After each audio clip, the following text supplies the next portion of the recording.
déterminer entre vous qui parle.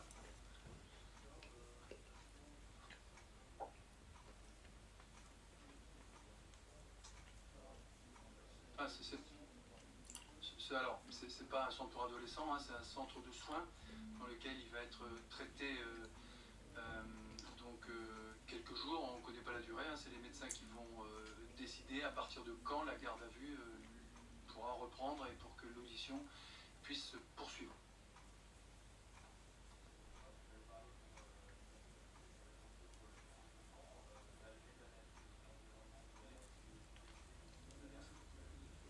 Alors, l'analyse de ses téléphones et de son ordinateur, parce qu'il y avait 2 téléphones, il en avait laissé un dans son sac, il en avait un chez lui. L'analyse de ses téléphones et de son informatique est en cours, donc il n'est pas possible de donner des informations sur ce qu'il a fait dans les jours qui ont précédé les événements. Je ne peux pas donner d'éléments parce que ce serait soit incomplet, soit partiellement exact, et donc je ne vais pas donner des informations soit incomplètes, soit parfaitement exactes.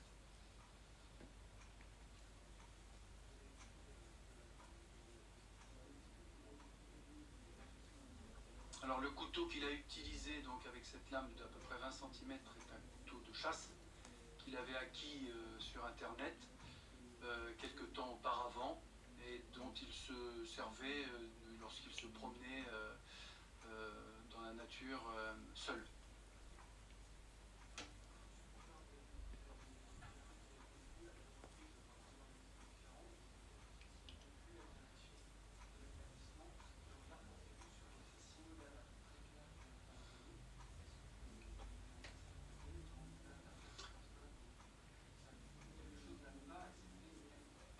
Ce que j'ai voulu évoquer ça pour dire qu'il s'agit d'un jeune dont les difficultés ont été repérées très vite par sa propre mère, ce qui n'est pas toujours le cas, d'une part, et que ces difficultés ont pu être prises en compte à la fois par des éducateurs, donc en l'occurrence de la maison des ados, mais également par la structure éducative dans laquelle il était.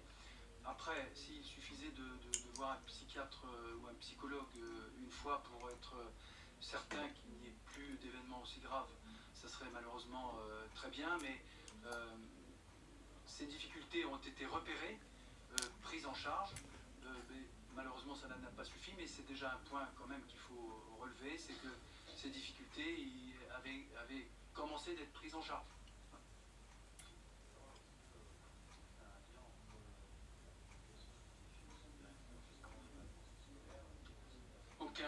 Aucun lien. L'entretien avec le sous-directeur de l'établissement scolaire s'est passé en présence de la mère et c'est très bien passé. Il n'y a pas de récrimination de qui que ce soit à ce sujet.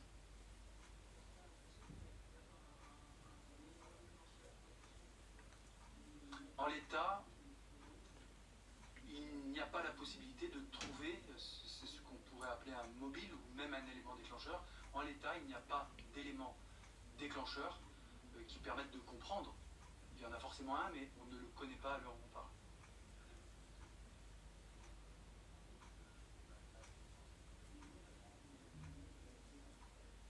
Non, puisque c'est lui-même qui admet cette scarification.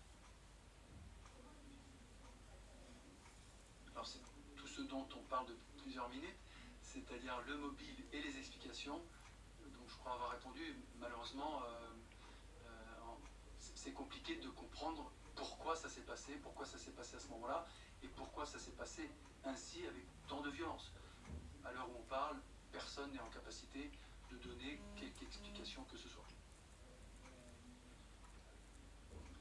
Alors, c'est une question effectivement importante. L'enquête a débuté sous la qualification de meurtre, puisque la jeune fille est malheureusement décédée très vite. L'enquête se poursuit, hein, mais vous avez bien compris qu'il y avait des éléments susceptibles de caractériser une préméditation, auquel cas nous serions sur le crime d'assassinat, qui est donc un crime évidemment plus sévèrement réprimé, hein, puisqu'il est réprimé par la réclusion criminelle à perpétuité, y compris possiblement pour un mineur, hein, contrairement à ce que beaucoup de gens pensent.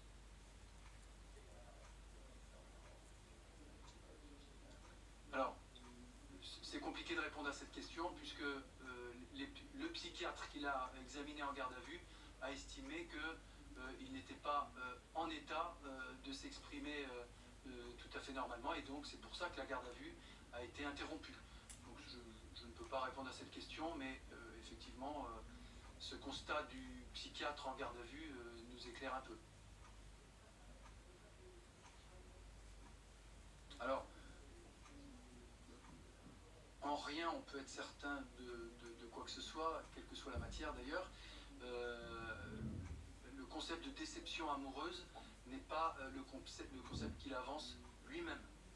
Il dit simplement, cette jeune fille, on avait eu des échanges comme j'en avais pas eu avec d'autres, et voilà, donc il n'y a pas, en l'état, on ne peut pas parler de déception amoureuse au sens où vous et moi on l'entend. Après, voilà. Il n'a pas fait part de sentiments autres que ceux que j'ai indiqués, à savoir que cette jeune fille était agréable avec lui et il a pu discuter avec elle comme il l'avait rarement pu discuter avec d'autres dans cet établissement scolaire.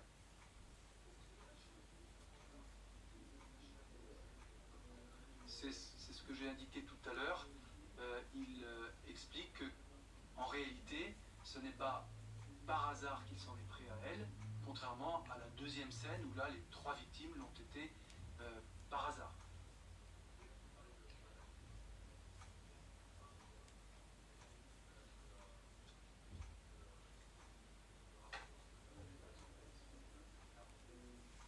En l'état, on n'a pas d'informations qui indiquerait que, effectivement, il ait pu manifester cette fascination pour Hitler. La seule chose qu'on sait, c'est qu'effectivement, un certain nombre de dessins qui ont été retrouvés par le personnel éducatif ont alerté justement la communauté éducative au point qu'il soit convoqué pour en parler. Mais on n'a pas d'autres éléments à ce sujet. Rien de spécial. Rien de spécial.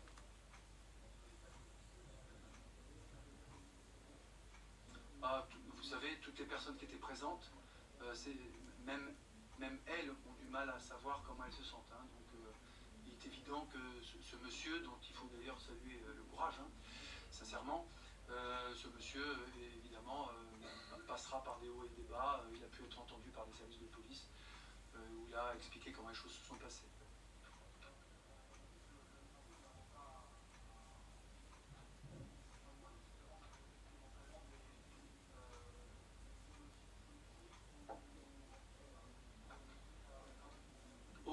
Alors, on est tous à la recherche de ce mobile, et comme on le dit depuis tout à l'heure, c'est très compliqué de le trouver. Il n'y a aucun mobile avancé de cet ordre-là. Sa fascination pour Adolf Hitler n'en étant pas un en tant que tel, et qui serait, en toute hypothèse, un peu en contradiction avec le contenu de son mail. D'où la complexité de la personnalité qu'il faudra, comme je l'ai dit tout à l'heure, explorer.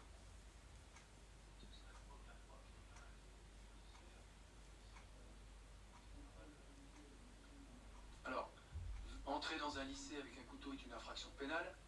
Dès lors que la communauté éducative la constate, elle en informe les services d'enquête, les intéressés sont entendus et la justice fait ce qu'elle a à faire. Donc, à votre question, la réponse est non. Il n'a jamais été surpris avec un couteau dans cet établissement scolaire. C'est un jeune, je ne l'ai pas rappelé, c'est un jeune homme inconnu des services de la police et inconnu des services de la justice. La réponse est non.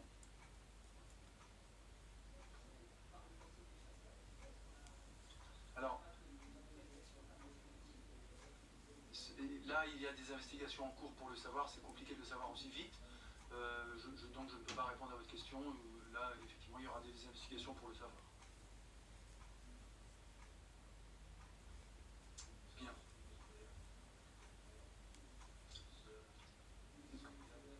Oui. Niveau scolaire normal, son dossier scolaire a été saisi, on va regarder tout ça.